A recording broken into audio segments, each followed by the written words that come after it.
കർത്താവരുളുന്ന വചനം ഇന്നു കേൾക്കാം മനം തുറക്കൂ. മനസ്സാകും വയലേലകളിൽ നിന്നും ഈശോ മിശിഹായിക്ക് സ്തുതിയായിരിക്കട്ടെ. കർത്താവ് അരുളുന്ന വചനത്തിലേക്ക് നിങ്ങൾക്ക് ഏവർക്കും സ്നേഹപൂർവ്വം സ്വാഗതം. ഇന്നത്തെ വചന വിചിന്തനം വിശുദ്ധ ലൂക്കായുടെ സുവിശേഷം 23-ാം അധ്യായം 33 മുതൽ 43 വരെയുള്ള തിരുവചനമാണ്. കുരിശിലെ സ്നേഹത്തിന്റെ സന്ദേശം. ഒരു മനുഷ്യൻ ജീവിതത്തിൽ പല തെറ്റുകളും ചെയ്തു. അവസാന കാലത്ത് അവൻ തന്റെ തെറ്റുകളെക്കുറിച്ച് വേദനിച്ചു. ഞാൻ ഇത്രയും തെറ്റുകൾ ചെയ്തിട്ട് ദൈവം എന്നെ എങ്ങനെ സ്വീകരിക്കും എന്ന ചിന്ത അവനെ അലട്ടി. ഒരു ദിവസം അവൻ ഒരു ദേവാലയത്തിൽ യേശുവിന്റെ ചിത്രം കണ്ടു. കുരിശിൽ കൈകൾ നീട്ടി നിൽക്കുന്ന യേശുവിനെ നോക്കിയപ്പോൾ അവന്റെ ഹൃദയത്തിൽ ഒരു ചിന്ത വന്നു. യേശുവിന്റെ കൈകൾ അടച്ചിട്ടില്ല, എന്നെ സ്വീകരിക്കുവാൻ അവ ഇപ്പോഴും തുറന്നിരിക്കുകയാണ്. അവൻ കണ്ണീരോടെ പറഞ്ഞു, കർത്താവേ, ഞാൻ അയോഗ്യനാണ്, എങ്കിലും എന്നെ മറക്കരുതേ. കുരിശിലെ യേശു നമ്മോട് പറയുന്നതും അതുതന്നെയാണ്. നീ എത്ര ദൂരെയായാലും എന്റെ കരുണയിൽ നിന്ന് നീ ഒരിക്കലും അകന്നിട്ടില്ല. ലൂക്കായുടെ സുവിശേഷത്തിൽ യേശുവിന്റെ ഇരുവശത്തും 2 കുറ്റവാളികൾ കുരിശിൽ തൂക്കപ്പെട്ടിരുന്നു.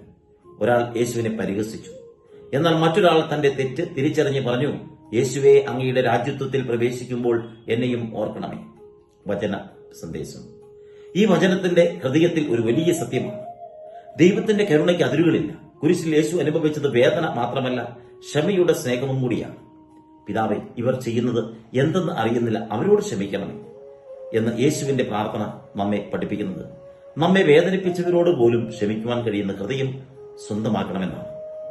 വലതുവശത്തെ കള്ളൻ യേശുവിനോട് വലുതായി ഒന്നും ചോദിച്ചില്ല, എന്നെയും ഓർക്കണമേ എന്നൊരു ചെറിയ അപേക്ഷ മാത്രം. പക്ഷേ യേശു അതിന് വലിയൊരു സമ്മാനം നൽകി.